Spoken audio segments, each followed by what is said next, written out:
Un mot, un seul. La règle de saint Benoît commence par un mot latin, ausculta. Écoute.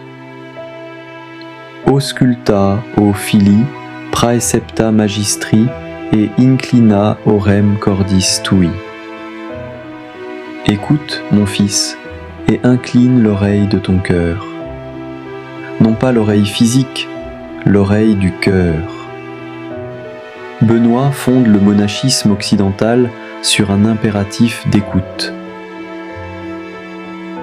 Partie 1. Proverbe 2. Cherche la sagesse comme l'argent, fouille-la comme un trésor caché. La liste des verbes de Proverbe 2 est un crescendo de recherche active. Recevoir, garder, tendre l'oreille, incliner le cœur, appeler, élever la voix, chercher, fouiller. La sagesse n'est pas donnée au passif, elle est fouillée. Et alors seulement tu comprendras la crainte du Seigneur. C'est exactement ce que fait la règle de Benoît. Elle organise la vie entière, heures de prière, travail, lecture, hospitalité, comme une fouille systématique du trésor. L'opus Dei, l'office divin, et la chokma cherchée 7 fois par jour. Partie 2, Matthieu 19. Pierre pose la question directe. Nous avons tout quitté, qu'est-ce qu'on aura ? Jésus répond, au renouvellement du monde, palingenesia, vous serez assis sur des trônes. Et quiconque a laissé, apolympano, délibérément laissé derrière, maison, famille, champ, recevra le centuple.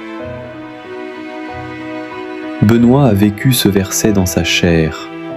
À 20 ans, il quitte Rome où sa famille l'a envoyé étudier, s'installe dans la solitude de Subiaco, vit plusieurs années dans une grotte. Sans titre, sans formation monastique formelle. Et il fonde une famille spirituelle qui a traversé 15 siècles. Les 3 vœux bénédictins, obéissance, stabilitas, conversatio morum. Ce dernier, la conversion continuelle des mœurs, est précisément le laisser derrière de Matthieu 19, vécu non pas une fois, mais quotidiennement. Clôture. La question pour aujourd'hui, est-ce que j'écoute, ausculta, avec l'oreille de mon cœur, ou est-ce que j'entends avec les oreilles de la tête et n'incline rien ?